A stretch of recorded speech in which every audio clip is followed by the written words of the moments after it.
welcome to the T2 podcast. That's the Toonami Tube podcast, of course, because what else would it be? Your new home for bi-weekly video podcast on all things Toonami, anime, film, music, etc. As told by two scrubs on the internet. I'm a scrub? Excuse me? You're a scrub. All right. You're a total fucking scrub, man. Thank you. I'll take that. I'll take that. Yeah, so, that's the intro might need a little work there, but I am your host, Trash, joined by... My name is Brandon, but my YouTube channel is Another Reviewer, which I haven't really done anything on in, months, since, April, I want to say, so almost a year, I guess. Holy shit. So, tonight's topics, we have the end of Pre Flight, which is a real shame, and something that I'm not hearing a lot about. It's a great podcast. It was an amazing podcast, ran from 2015 until this year, literally just ended in November here. We also want to discuss how we met and, our history with Toonami in general, since this is, first and foremost a Toonami-themed podcast in general, so thought that'd be a decent idea for our first episode, to kind of just introduce you to our introduction to all this, I suppose. Yeah. And then we're going to top it all off with our favorite pick of our favorite Toonami era. So, yeah, the end of Pre Flight, which is a real shame. It's a podcast that, especially when Toonami first started, and I saw that they were coming out with a weekly podcast, a little bit of insight about the channel itself, I was, really into it, and I spent a lot of time watching the podcast over the years. Now, I've had, times where I've come in and out of watching it, and in all honesty, I hadn't really watched it a lot this year. But just for it to drop on a dime like that, I did hear that Adult Swim was stopping all their streaming services. Yeah. And when they had the Adult Swim Festival just happen, they had Pre Flight on there, and at the end they're just kind of oh yeah, by the way, this is it. We're gone. See ya. Yeah, I saw that. I ended up watching that episode after you sent it to me. So I had heard that the Adult Swim streams were ending in general, and I guess I just hadn't put two and two together that also meant Pre Flight was ending. And same with me, it was always an off and on thing. And right when they started doing it, which I believe was a couple of years after Toonami had come back, I could be wrong on that. But, yeah, it was February of 2015. Yeah, that sounds about right. But I remember right when they started doing it, it was really exciting, and I was watching it week to week and shit. But then I dropped off of it for a few years, and kind of forgot that it existed. And then I remember I started rewatching some of the older episodes that I found uploaded on YouTube. And this was just a few months ago. I started going through all the ones I could find on YouTube, and just getting wasted and enjoying them, I guess. And yeah. And then out of nowhere, I guess they ended, and you brought that to my attention just a few days ago. And watching that final episode, it's so weird because for the most part, it plays out like a semi-normal episode, only with a few big announcements in there because it was Adult Swim Festival and whatnot. But then you're right at the end, they just kind of throw in, yeah, this will probably be the last episode of Pre Flight, bye. And you're just oh, fuck, alright. It's a big disappointment to me because they said that they might do more Q&As, which is, that's a plus. I'd like to see more from them. But it's going to be a little more basic now. Those are cool guys, too. Yeah, I love listening to them talk about shit. They have a great chemistry together. And they're really interesting to hear banter back and forth. And part of the reason we wanted to start this podcast was kind of because Pre Flight ended, and we kind of wanted to do something in lieu of that, in a similar vein to Pre Flight. And we've been friends for a few years now, long distance friends, and we seem to have a fairly good banter between ourselves. So we thought this might be a decent idea. Yeah, and there's other Toonami podcasts out there, obviously, and there's really, I just think there's always room to get a different opinion out there, and we both have very strong opinions. Oh yeah, absolutely. Especially when it comes to the topic of Toonami, which we've discussed is kind of niche and only for a specific crowd of people, I guess. So to me, there can't be too many Toonami themed fan material at this point. To me, it doesn't seem like an overdone thing, and I think we could definitely add our own flair to it. So here we are. Do we have anything else to say about Pre Flight ending, or any other thoughts you want to give on that show, or? Honestly, I would like to see a resurgence of Pre Flight at some point. At one point, in some way, shape, or form, yeah. Yeah, there was once a time without a Toonami, and we got a Neo Toonami to take place. maybe we could do something like that, give a little insight. Obviously, we are just coming from the perspective of fans, but both of us... Neo Pre Flight. Both of us have been making Toonami content for a long time, and we really just want this to mean that much more, and just to connect with the Toonami community a little bit more, and just branch out, get our opinions out there. Other bit of news, Toonami-related news, is that Toonami just announced today that Attack on Titan Season 4 is actually going to come to the blog, and it will be coming Saturday, January 9th at 12:30 a.m., so it'll be right there at the beginning of the block, which I believe, if they're still starting at midnight, that's the second show in the block. So they should put it that early. That is something that warrants, I guess, bringing people in, since it's one of those big popular hype shows. Oh, most definitely. Seems to draw in a lot of viewers. And I know we talked about it briefly before we started recording, but what exactly is your history with Attack on Titan? Honestly, most of my history with Attack on Titan is from Attack on Titan Abridged that Team 4-Star did all those years ago. Yeah. I never watched it, but I heard about it. Yeah, I mean, it was really funny, and a lot of times, I got into Hellsing Ultimate Abridged through Team 4-Star as well back in the day, just because they were so funny, and it made me want to see what the actual show was about, and I would go on to love Hellsing. Attack on Titan, not so much. I watched the first season, and I really like the design of the Titans, of course. They're the main selling point, but the cast of characters themselves is just... pretty dull. It didn't grab me, and that's not to knock anyone who works on the show, right? But it's just not for me, and I just kind of like a different thing. So that's just... same here. For me, I actually really dug Season 1 when I watched it back in the day. The characters are fairly one-note, and kind of... there's not a ton of dimension to them. Right. But I thought they serviced what the show was going for just fine. I thought as a fun blockbuster hype series, I thought it worked fairly well. I love the art style. I love the color scheme. I love the action sequences a lot. The Titan designs were really cool, and there was kind of sort of this Lovecraftian terror element of not knowing what the fuck these Titans were, and I just loved the concept that the colossal Titan just shows up there one day and broke the... And I almost didn't want an explanation for the Titans, and I liked the fact that they were just these mystery beings that came down, and it really added to the horror element of the show. But then I watched Season 2, and they definitely explained a lot about where certain Titans came from, and it kind of ticked me off a bit. It takes away the mystique. Me off of the show. Absolutely. And I don't know if you want me to spoil it, or if you care or not, or do you care about me spoiling Season 2? Shooting, if we keep it, we keep it. Alright, cool. So basically in Season 2, they end up revealing that the Colossal Titan, the big, red, muscly one that initially busts the wall in the first episode, that him and the Armor Titan, that they were just two, dudes that were a part of the Scout Regiment. And I know that they'd already been revealing that, Aaron was becoming a Titan, and then Annie, the blonde girl, was becoming a Titan. But to me, to reveal, that those... Titans of that massive importance to the story were just two guys, kind of took away the intensity for me, and it kind of dumbed it down a bit and made me, alright. It was just disappointing. A little underwhelming, It just kind of... It was a reveal that fizzled out, and I know that's probably exactly how it went in the manga, so, I mean, whatever. It seems like people are still really loving it regardless, but I wasn't crazy about it. That being said, the trailer I saw for Season 4 was pretty fucking dope. I don't know if you've seen any footage from it, but there's that one shot of all the Titans, falling from the sky. And it's just holy shit, this is the end game of Attack on Titan for sure. And obviously it's the final season. Yeah, I mean, that's something I would definitely watch highlights and clips of. For sure. But I am tempted to catch up before it starts airing on Toonami. Not that I have money for cable or anything, but it seems enticing. I think it's good that Toonami grabbed it.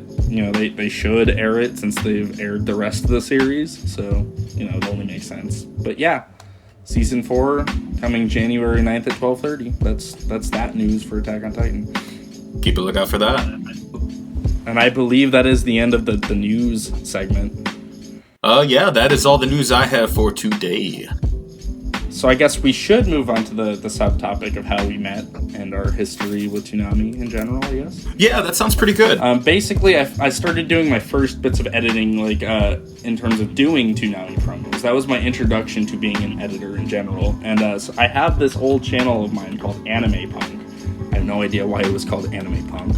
And it's still up, and you can see all my shit still on there. And I got the idea to do a Toonami game review of the Matrix Path of Neo game for the PS2 that had come out back in, what was it, like 2005, 2006?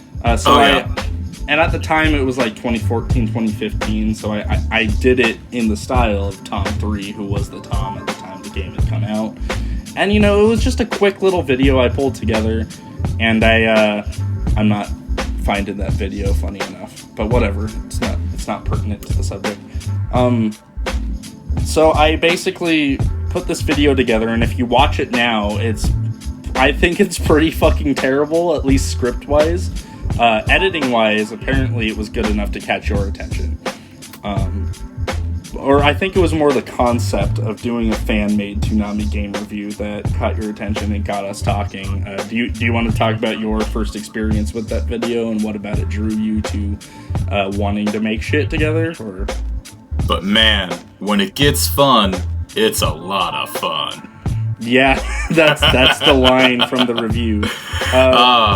It was. No, I mean, honestly, the way I looked at it is, at the time, I was making some Toonami content. I had just started Neo Swim in, like, 2013 to specifically make, like, Toonami and Adult Swim style content. And I had seen, like, one of your Bebop videos, I know. Like, before you even commented on that video, I know I had seen at least one of your videos before. Yeah.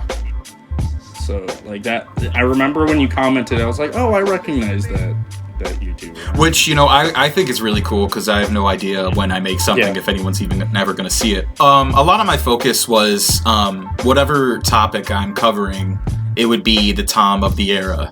So, and that's something even today that, like, if I'm making anything related to Adult Swim at a certain era or Toonami at a certain era, I'm matching the content that would have been out along that time that we maybe didn't get to see. And that's something that you right away knew to a T, because you put Matrix Path of Neo right in with Tom 3 era, and it synced up like really nice. Like, the timing was I think like a minute 30 or a minute and a half or something. And something like that. Roughly the length of what a Toonami style review would be. And at that point, I hadn't done one. I don't really have a good Tom voice, so I never felt like I could do one.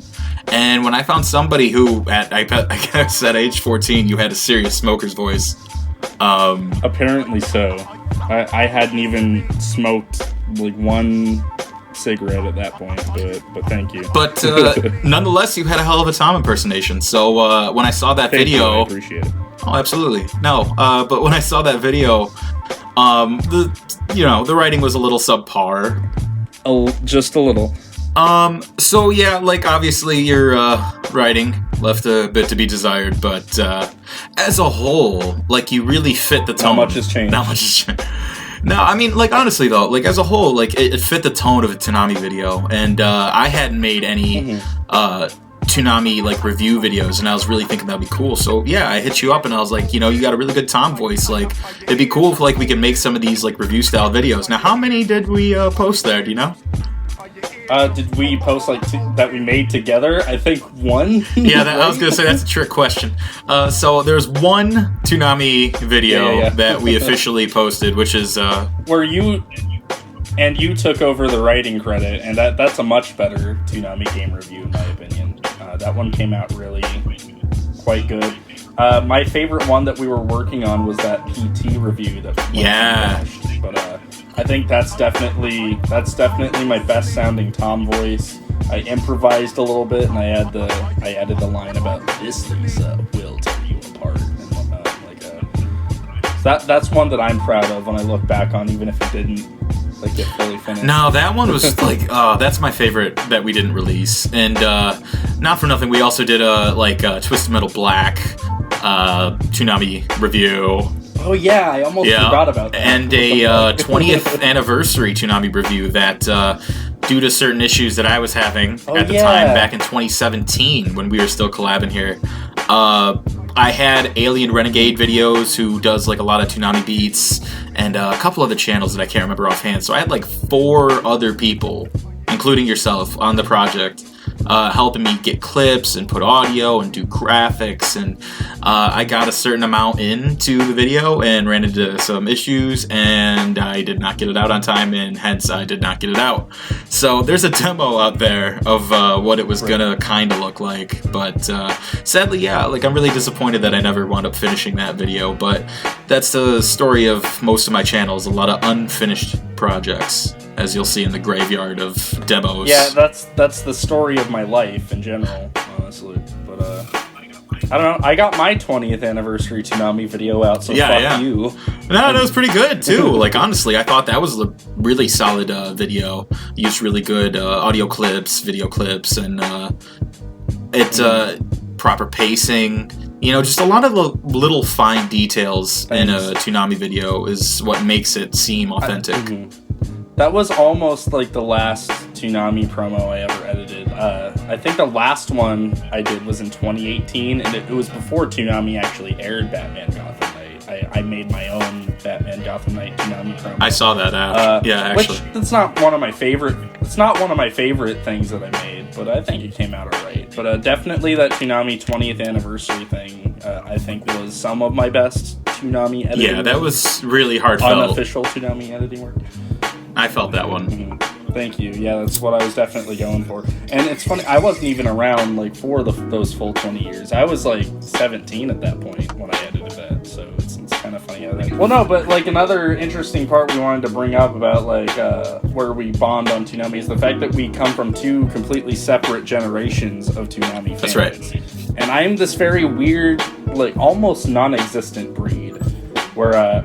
I do remember it being on Cartoon Network when I was like 5, and I have vivid memories of staying up and watching it, and I didn't even really notice how much it had an effect on my childhood at the time, but there's just something about like the editing and the care that went into those bumpers, and just the presence of Tom as a host, that like I couldn't help but like, you know, have it firmly imprinted in my memory, like in my childhood memories.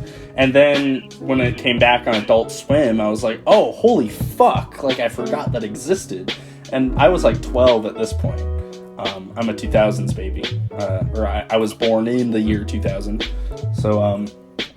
So basically, right when it came back on Adult Swim, like all like this childhood nostalgia came flooding for me, and I started watching it every Saturday on Adult Swim. Then I started going forth and doing my homework and figuring out like the history of Toonami and watching like all their old promos. Like I think I have seen every like available Toonami promo online at least once. Yeah. Like I really went through and watched like a fuck ton of videos, like Toonami videos. Even some Tom 4 shit, like even like the Woolin Warriors promos and shit. Oh, like the that. Dark Ages. Yeah. But I went through all of it, and it's so weird because, like, you know, I was alive and I had seen Toonami when Tom 4 was the host.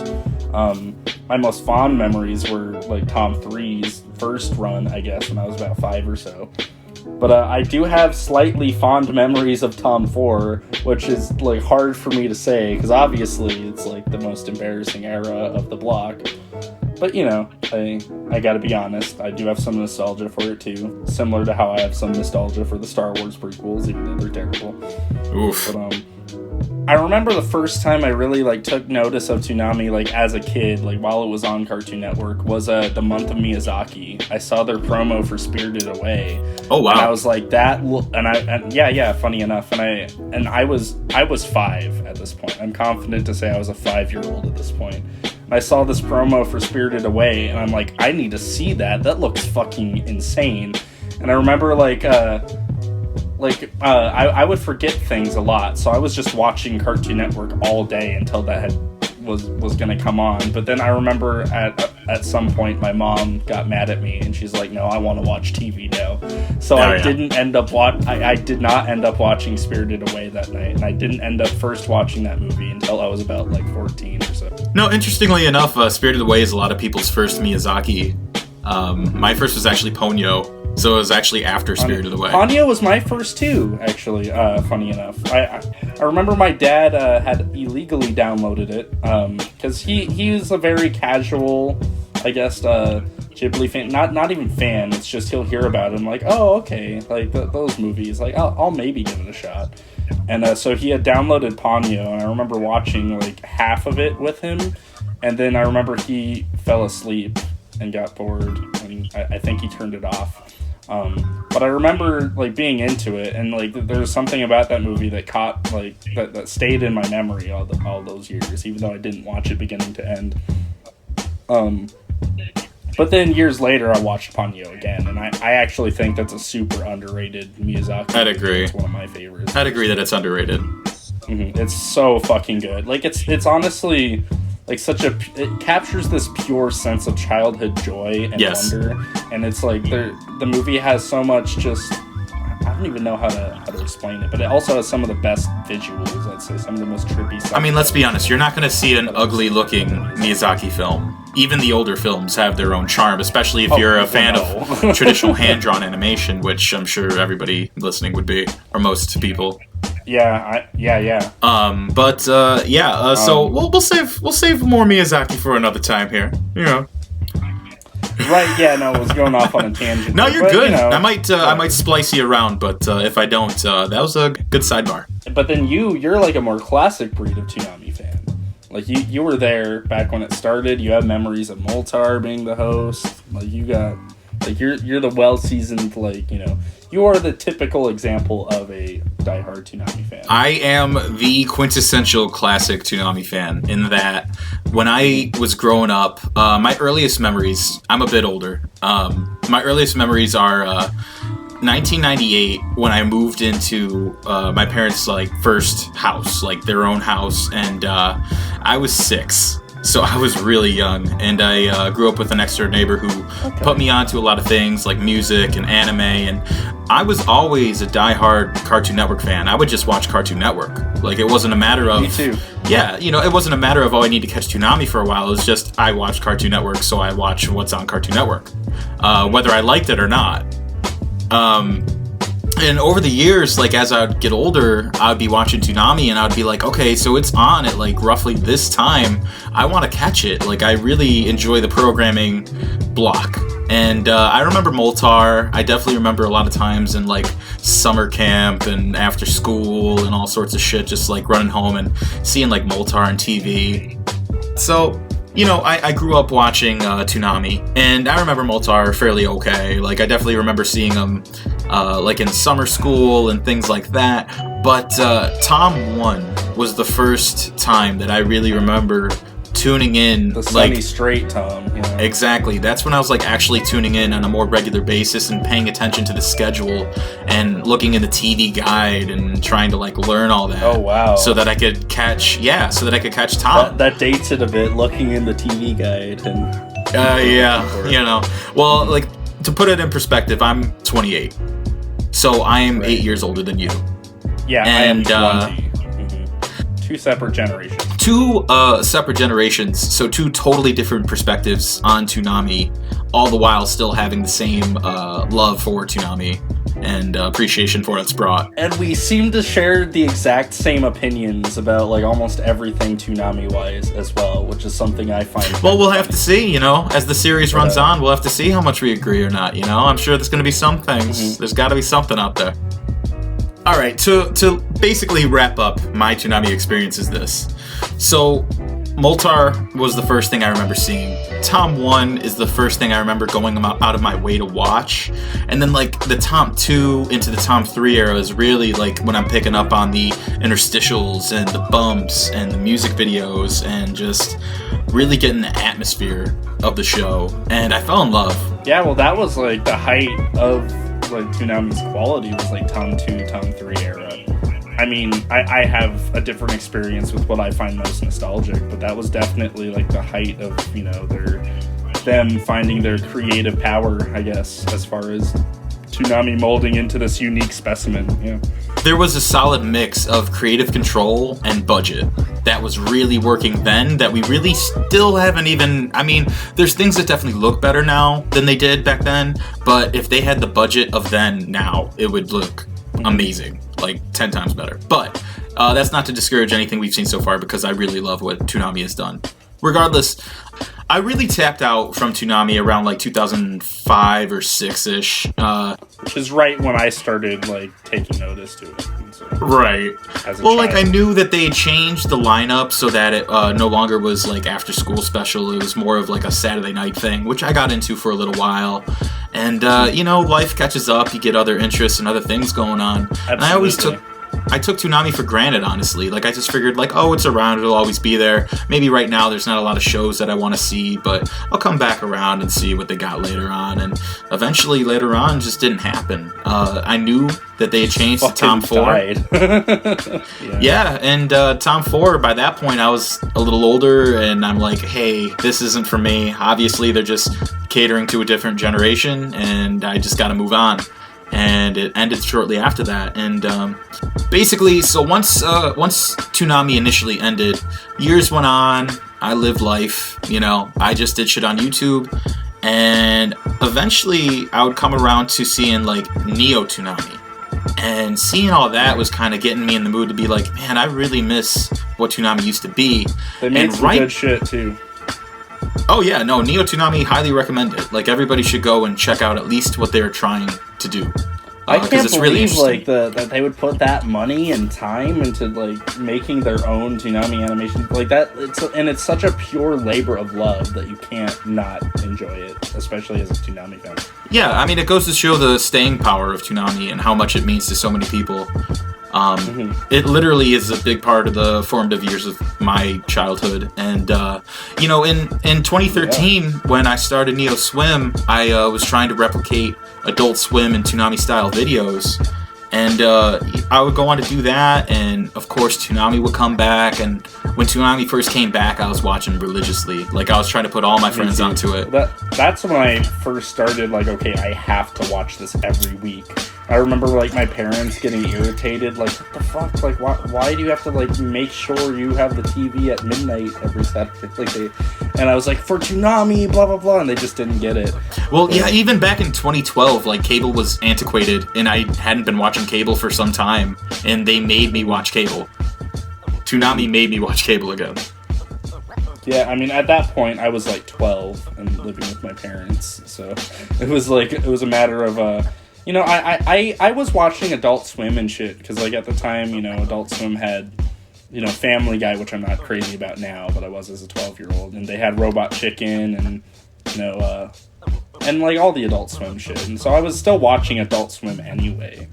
But then when Toonami came on, that was a very much so, okay, even if I fall asleep at like 2 a.m, I still need to leave the TV on. Like, it was a matter of, I passionately wanted them to get my ratings, and, you know, I wanted to keep it going, and also just out of excitement for watching it in general. But that was definitely like my, funny enough, most nostalgic Toonami era was like 2012, right when it came back, and the Tom 3.5 shit and everything. And honestly, that was a big part for me as well, is along that time when I was like making these videos, and you and I both, I think, were trying to submit videos to the guys over at Toonami to get them to show it on Pre Flight. Oh, right, yeah, for the few months that they had the fan promo segment. Yeah. I would send like my same promos week after week after week, like just hoping, praying that they would show it. And I remember, like, I made this Cowboy Bebop Toonami promo that was fucking terrible, but I still, like, worked so hard to make it, and I sent it in, and I did, like, my own Toonami narrator voice for it. And I remember it was like, in the year 2071, bounty hunters rule the galaxy, blah, blah, blah. It was, like, it was so bad. In a world. Yeah. Well, you know, Toonami always has like the trailer voice. They do in the promo, so I was trying to do that, like my own like Don LaFonte sort of thing, but not bad. But you know, they never obviously took notice to any of my promos. So, you know what? Maybe it is a good thing that Pre Flight got canceled. Fuck them. Do you want to give any final thoughts on your history of watching Toonami? It doesn't matter like which generation you come from. I think the love of Toonami is very, at least amongst the fans, very universal and easy to. We're all kind of family in a sense.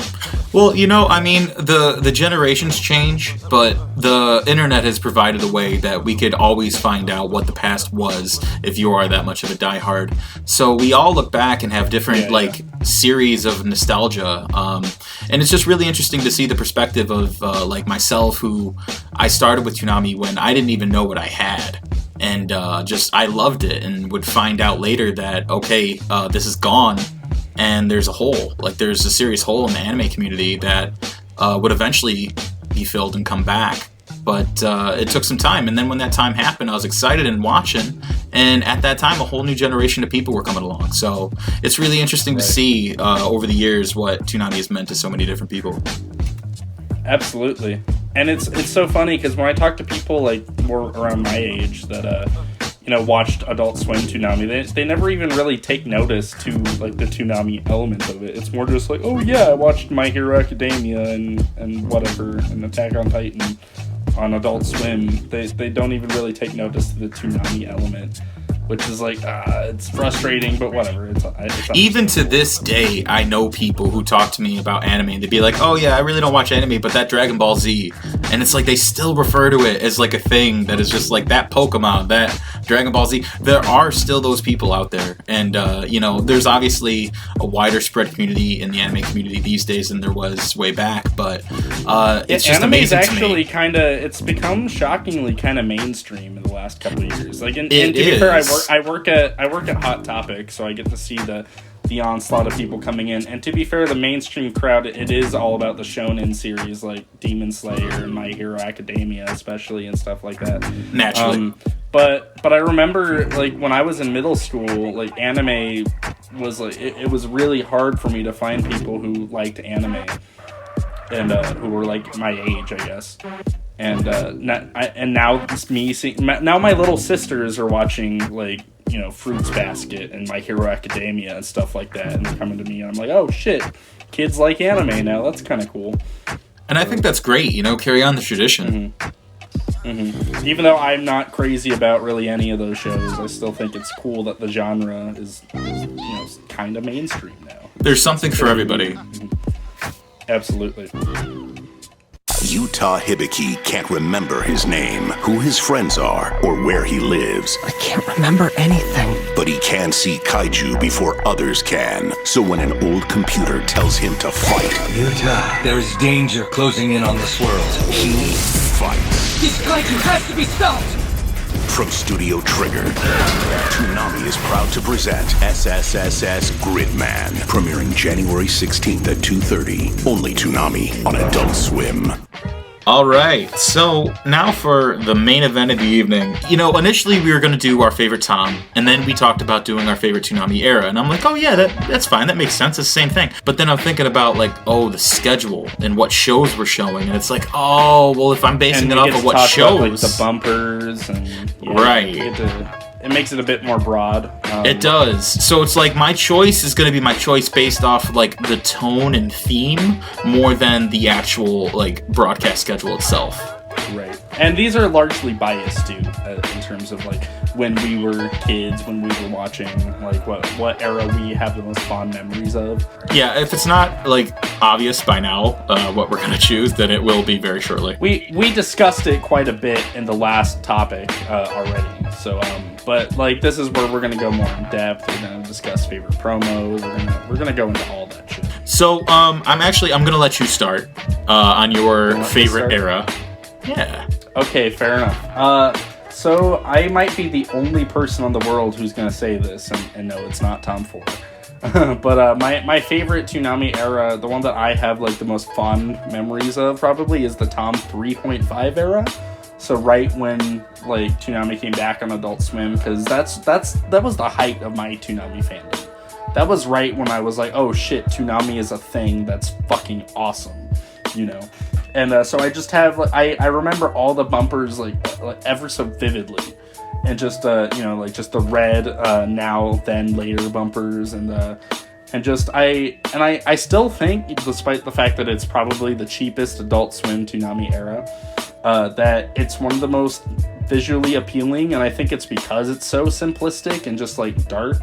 Because now it's like they have like all this crazy shit that they're showing off, but it somehow looks a little cheaper now, even though it's clearly more expensive. I think the simplicity was what worked best for the Tom 3.5 era. I just like the dark tone, and it was just like it was like Toonami's back, but we're an Adult Swim thing now, and it immediately made its mature approach onto everyone. I think right when it came back, there was a lot of like fun and inspiration and enthusiasm that was showing off the screen from like the Toonami creators. I remember just being on the internet as a 12-year-old at that time, like, watching this like fandom spark again, and everyone was just so happy to have Toonami back. And Sarah's not a part of it either, and that's probably something I should bring up. I think all in all, why the Tom 3.5 era was probably my favorite was just the fact that it was so limited. And the fact that it was like, it made it so personal. And the fact that they had just barely strung everything together to bring Toonami back for us. And it lived a new life in that manner. And, like, just having Toonami back for the first time in that long, especially with my experience where I had only, like, gotten it in those brief increments as a kid. It was kind of like getting to see a part of my childhood in a way I always thought was more vivid, going to watch it, go rewatch it in as vivid of a light as I could, even though it was clearly different than the original Tom 3 era. Just the way it was all strung together, there was just something special about it to me, and it just felt so authentic and so real. And that was when I watched it the most, and was avidly watching week to week. I remember getting excited to watch Dead Man Wonderland and Casher and Sins every week. I remember being excited for that first Evangelion movie that they showed. I remember all the red bumpers, and then it was the green bumpers for St. Paddy's Day, and then it changed to blue for a bit, and there was just something enthralling about that era to me. The thing is when I think back to the Tom 3.5 era, that was a very fundamental part in my fandom, because I just had gotten back into the Toonami swing things right before they came back. So me watching all the past stuff and then it coming back the way it did, it was just kind of like, oh shit, people care. Obviously people care enough to bring something like this back. At the time, I was watching week after week. I showed my friends who never watched Toonami just to try to put them onto it. In retrospect, honestly, even though the shows weren't the most, Toonami necessarily, it was a pretty dope lineup of shows. I mean, I'm not the biggest fan of Bleach necessarily, but I think everything else on that lineup was pretty fucking awesome.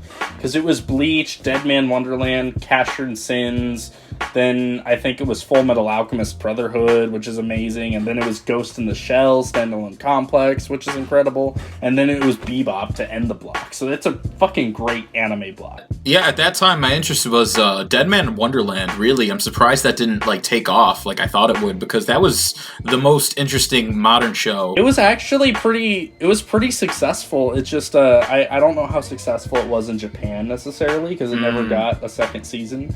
But right. I'm pretty sure it did. I'm pretty sure it was the most popular Toonami show at that time, and they did rerun Dead Man Wonderland, I think in 2015. So through all of that, I think it was a successful run. Dead Man Wonderland was the show I was second most excited about. Mine was actually kind of weird, and it's weird thinking about the impact on me this had on me as an anime fan in general. Because the first show that caught my attention was Casher and Sins. What caught my attention was not only the really somber, melancholic tone that it had, and I remember seeing the promo for it on Toonami and being that's the show I want to watch. That's the one I want to stick with. And so that was actually the anime to really turn me into an anime fan in general, was Casher and Sins, which is so weird because looking back on it now, the show is it's so somber and it's so slow paced, honestly, and I don't think anyone else has considered that to be a gateway anime even remotely. And not that I hadn't seen any anime up until that point, but that was the one that got me into being an anime fan, I guess, because I watched Casher and Sins, and then after that I watched Bebop, and the rest is history. Even though I think that technically the first anime I ever watched beginning to end was funny enough, Afro Samurai with Samuel L. Jackson. Oh, that's an awesome choice. I loved that. Yeah, oh, of course. Yeah. Because my dad, he's not an anime fan, really, but he loves Afro Samurai, and I remember he showed that to me when I was, like, 10 or 11. That is, like, the Quentin Tarantino of anime. Absolutely. Such a good, like, underrated, because, like, it just kind of happened, and it was done. You know, it was, like, a thing for, like, a couple years. It's only 5 episodes. I still haven't seen the movie. They made Afro Samurai Resurrection, which I never saw, but I did see the 5 episodes that they made. And I remember loving them, like, as a kid. I haven't really watched it since, but technically that was the first anime I watched and loved. But in general, yeah, Tom 3.5 era, that was the beginning of me as an anime fan. That was the beginning of my Toonami fandom. Like, I owe everything to the Tom 3.5 era as far as my Toonami fandom goes. Okay, so basically we for each of our eras that we chose, we kind of wanted to pick our favorite promo from that era to show off to you guys, and then give our little commentary on it. The promo that I chose is actually kind of an obvious one when you think as far as like the Tom 3.5 era. This is definitely my favorite Tom speech overall. So yeah, let's give the Tom life speech a watch, and then afterwards we'll give our thoughts. So here's the deal. Life doesn't always want to be your friend. Sometimes it'll feel like life wants to hurt you. That was a downer. But you can't just hide, because nobody likes a quitter. I'll go first. You gotta take chances. This fire isn't gonna stop me! They never said it was gonna be fun or easy. Whether you're totally ready or when you least expect it, doesn't matter. Life will punch you right in the face. Your resistance is futile. Now you can lie there for a second. Cry a little if you need to. But get back on your feet, because it's the getting back up that counts. That's what shows you've got heart. That's what helps keep you going. Hit me with everything you've got. Fall down 7 times, get up 8. I don't want to go down. Not without a fight. No, we'll be right there with you. Wake up. Be all that you can be. Only Toonami on Adult Swim. Yeah, so even just going back and rewatching that right now, it gets me all warm and fuzzy. I think it's one of their like finest edited promos as well. Not only is it a very like meaningful, heartfelt speech that they gave that really felt honest and like it came from their hearts, but like it just as far as being a badass Toonami promo that gets across the vibe of that era. I feel like that's one of their stronger promos for sure. I know that Jason DeMarco has noted that that's one of his favorites as well, and for good reason. It's got a great message, and man, that still hits. That's the thing about all these too. You look back. That promo has everything you could ever like want out of a Toonami promo. It has everything that you would like love out of Toonami. It has the atmosphere, it has the editing, and it shows why Tom is such a like is literally the best like host you could ever have for a programming block. Because he doesn't talk down to the audience, he talks to the audience. He makes you feel like you're his friend, you know.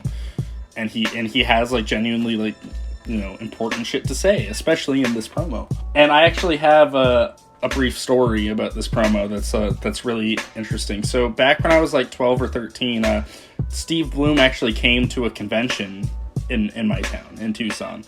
And I remember I begged my dad to take me, and he did. So I got to meet Steve Bloom. And during like his panel that he did, I went up and I asked him a question, and I told him about like how this Tom life advice speech, like how much that meant to me. And being only 12 at the time, I had gone through like whatever my 12-year-old concept of depression was. At the time, I was in a little rut as a 12-year-old, and I had watched that promo, and suddenly I felt alive again. And that had kind of reinvigorated my sense of like, oh wow, like, you know, everything's okay in a way. And like it, like that was how strong my love of Toonami was. So I told Steve Bloom that, and then I asked him if he would be willing to recite the speech, and his response was, "I brought it with me." So he brought the speech with him, and he did the whole speech in front of like everyone at that panel, and it was like honestly such an awesome moment. It was a very defining moment of my youth. No, that's incredible. Like that's really cool to be able to meet Steve Bloom and be able to hear that. Absolutely. No, I think the 3.5 era is a really strong choice, a very pertinent part in Toonami's history, in that it's when everything changed. They brought it back, and it was on Adult Swim, trying to cater to an older audience, but trying to bring in that new audience, which now, after all these years, we have. Well, there's a whole new audience of Toonami fans that bring something different to the table. So I find that to be really interesting, and this is a really important time in Toonami's history. That was such a good time to be a Toonami fan, because, you know, and you can look at it as for like as a narrative structure, and like the end of the second act, the big gloom is the Tom 4 and Toonami getting canceled, and then this was the last part of that story arc of Toonami coming back. Well, this isn't going to be quite as epic. My favorite era of Toonami would probably be the Tom 1 era, in that that's like when I really was watching religiously. I was keeping track of when Toonami was on and trying to catch it when I could. I was really into the character of Tom 1, and objectively, like looking back at Tom 1, there's never been a Tom like him since. He's a little more relaxed, and he's got the aesthetic of like that late 90s PlayStation 1, Sega Dreamcast. Bomberman, yeah. He's got that feel about him, you know? He very much looks like a product of its time. This is like back right when computers were still gray, and if you had color computers, they were the clear see-through computers that would be multicolored that I remember seeing in school. It's just, it really speaks upon the era in which it came out. They kind of went cute with him in that first era, and then Tom became badass from that point. Bloom definitely rounded out that character. You mentioned like how pertinent Tom 3.5 was in Toonami's history. I'd say that arguably the most important Toonami era is Tom 1. That's what set the stage for Toonami in general. Because we had Moltar and shit before, but Tom 1, that was when they made it their own thing. That's when they had, okay, we're gonna have like this host, he's out in a spaceship, you know, and he's like, that's what started that whole space theme. Like, that was when they found their groove. That was when they understood, okay, it's Tom, and he's in a spaceship, and he's hosting these shows, and he talks to the audience, he does all this shit. Like, that was when Toonami became Toonami. Tom 1's design, I'm a sucker for. I like it because it's just, you know, it's great. He's a lazy robot.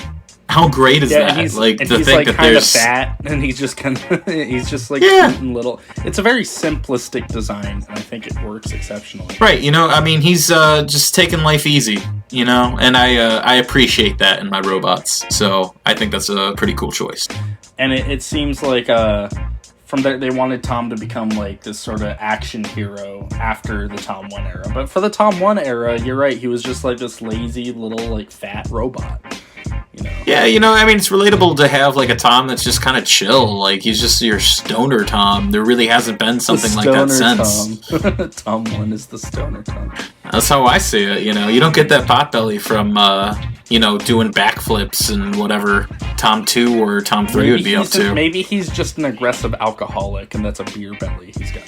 Obviously, the Intruder, the first Toonami tie, is like a big part in Tom 1's history, even though it was the end of Tom 1. Which is a shame. I really do kind of wish we got to see a interstitial, like a Toonami tie that had Tom 1 where he wasn't just gonna die. But, you know. So, yeah, I mean, you know, Tom, he went out like a G. And he did his thing. So, you know, Tom did what he did, you know, to try to protect the Absolution. And, you know, gotta respect that. And they already had Tom 2 in the pocket. So, good to know that they just keep a ship of robots to be the replacement for the current. So. Well, I mean, as convenient as that is, like the concept of having like a tie-in storyline to like flesh out the world of a TV block.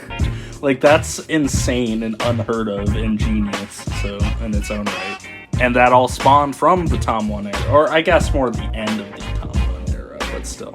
But that being said, in terms of like a Tom 1 promo, it's kind of hard to find something on par with the depth of a Tom 3.5, and you know, this isn't going to be quite as deep, but that's fine. Tom 1's anger promo has always been one that stuck with me, and I think that's a fun one to take a look back at.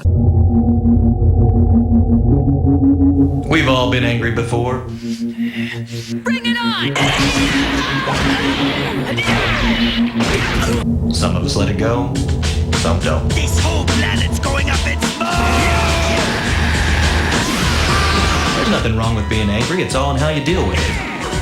Don't tell me I'm crazy. Right now, I have a city to destroy. Anger can be a motivational tool. Stop whining and let's get back to work. Rage can hold you back.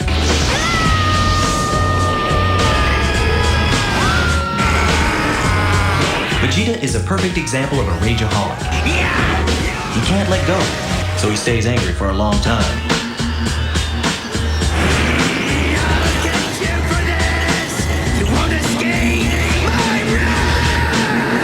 Enough small talk, let's get to it. But Piccolo deals with his anger. It helps him focus. That's what makes him so dangerous.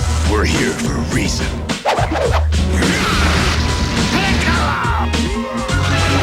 The trick is not to let your anger fester. Big shot, huh? You have to turn it into something positive. I've got to keep pushing Gohan because I know he can reach a new level before they get here. Otherwise, you'll never learn from your mistakes and be angry forever. Later. Kids love it. Oh god, that was such a good promo. Yeah. Like, what I love about it is, like, they're talking about all these, like, themes and morals, like, that are important to tell the kids, but it doesn't come off as cheesy. It doesn't come off like a public service announcement. It comes off as, like, them genuinely saying, like, important shit that kids should learn. And they use, what I love is they use, like, examples from the shows in the sense that they come from people who actually watched and enjoyed those shows as well. So it's not like they understand their audience, they are fans as well, and it's clearly coming from a place of realism and honesty. It's not to, like, hit you over the head with it. Not to say that it's subtle on any way, but it's just real about it. And I love the whole, you see, Vegeta, he's the one that uses his anger wrong. He's a fucking asshole. Right, well, they give you examples. Yeah, they give you examples to put it in perspective for, like, your average person, so it's like you might be able to relate to a person like that in your life. And that's the thing about Toonami in general that they've always mentioned, if you ever hear their interviews or podcasts or what have you, is they try to give the approach of, like, it's an older brother just talking to you, instead of, like, they don't talk down to you, they talk to you. And they give you, like, solid examples that you could maybe, like, find some sort of correlation in your life that, okay, well, maybe I could see how this can happen to a person, or how people can react such a way, and how to better yourself and not fall into some sort of trap. So I think it's about that time that we might hit the bump of the week. The bump of the week, that's right. And this week we're doing your bumper, right, that you made? We are. So this here bump is basically a callback to Adult Swim Action circa 2002, with a lot of more OVAs in films. So things that kind of wouldn't have fit into the block as they had it, but perhaps if they were to break it up, they'd be able to fit it in a lineup. Regardless, it's just basically a bunch of things that we didn't get to see on Adult Swim Action that kind of fit the bill of the time period it came out. Parents strongly cautioned, the following programs are intended for mature audiences over the age of 18. These programs may contain some materials that many parents would not find suitable for children. The programs may contain intense violence, sexual situations, coarse language and suggestive dialogue.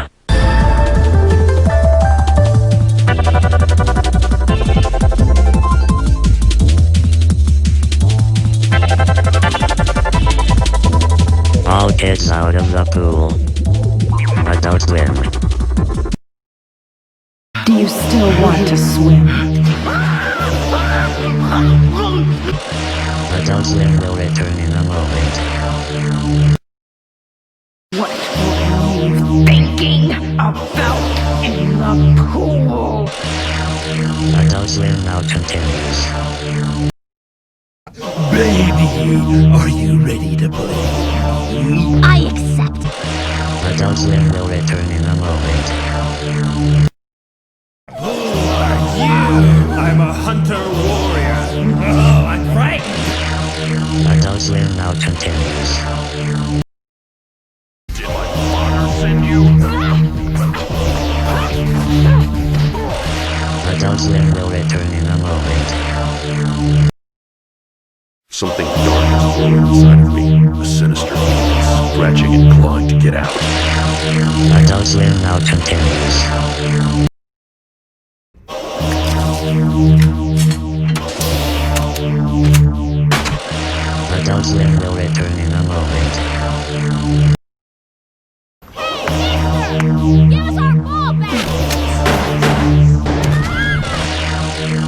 Swim now continues. Show us what you can really do. Adult Swim will return in a moment. You're never going to have what it takes to beat a Spriggan! Adult Swim now continues. You don't know how sorry I am! Love a man who grovels. Adult Swim will return in a moment. Fucking bastard! Adult Swim now continues.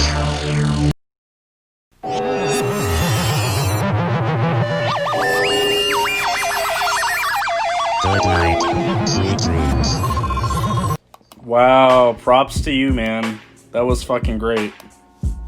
So yeah, obviously that was a bit. I didn't realize that it was like the full hodgepodge throughout the night, but like holy fuck, that was awesome.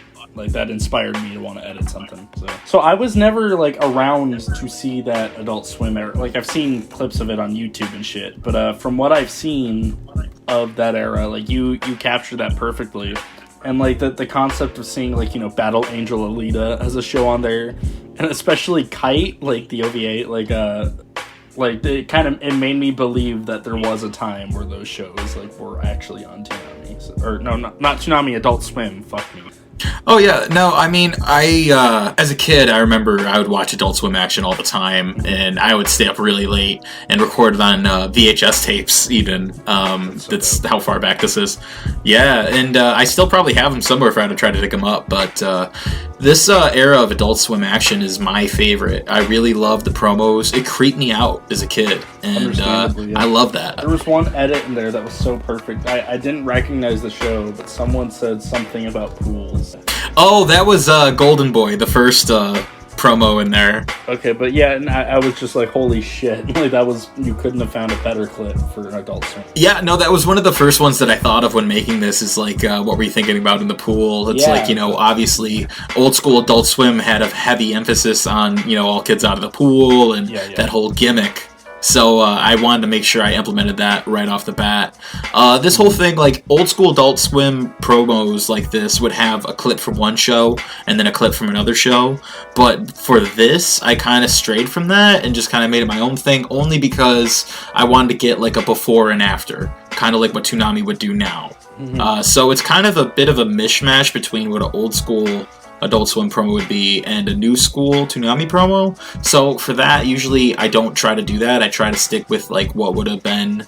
I mean, I think time period. I think it still fits perfectly and still honors that Adult Swim era. Well, you got any plugs you want to do? So right now I got a bundle pack of some old projects that I had done over the course of this year. 2020 was a really experimental year for me in working on projects, so this isn't really a tell-all for what to expect in 2021, but these are things that I just wanted to kind of finish and get out there, so it's there for people to see. Yeah, awesome. Sounds good. As for me, I have not posted a video to my channel since, like, I want to say April. I definitely plan on posting more. I have some concepts, like, in the pipe I'd like to work on. What I've been focusing on the most lately is more writing scripts and screenplays for like films I want to make. So I'm gonna try to find a balance of like working on those while also trying to get this YouTube thing going. And honestly, if we didn't decide to do this podcast, I might have just left that like going, like having never returned, I guess. So this has given me an inspiration to keep that going. You know, it's fun to sit down and record shit. As far as, you know, YouTube-wise, what I have going on, this podcast is, I'm gonna plug this very thing you're listening to. No, honestly, like, this is an opportunity for us to continue creating things that we like to do and keep consistent and create something on a bi-weekly basis. This is going to be a bi-weekly video podcast series where we go on to talk about Toonami and anime and other things that hopefully you guys tune into. So, yeah, I mean, I think that's good for this week. Do you have any final thoughts on today's installment of TE2 podcast? Only that it'll take a lot of editing, probably. But yeah, that about does it for me. Next week, we're doing Bebop, right? That's right. So there's going to be a Cowboy Bebop marathon, And well, I'm going to do a follow-up on the Bebop series where we're both going to talk about our experience with the show and, certain episodes that are our favorites and characters and all things Bebop. So be sure to tune in next time on the T2 podcast. Yeah. I don't know. Later. I'm not keeping that. I'm going to have to redo that. What kind of outro are we doing? Are we doing later? Are we doing bang? Are we doing see you There's going to be a later, yeah. See you Space Samurai. What other Bebop outros are? Ooh, okay. Easy come, easy go. Yeah, we're getting real meta. You're gonna carry that weight. See you, Space Cowgirl, someday, somewhere. Reverse Cowgirl, someday, somewhere. I want to see that episode. Rule 34. Trust me, I know.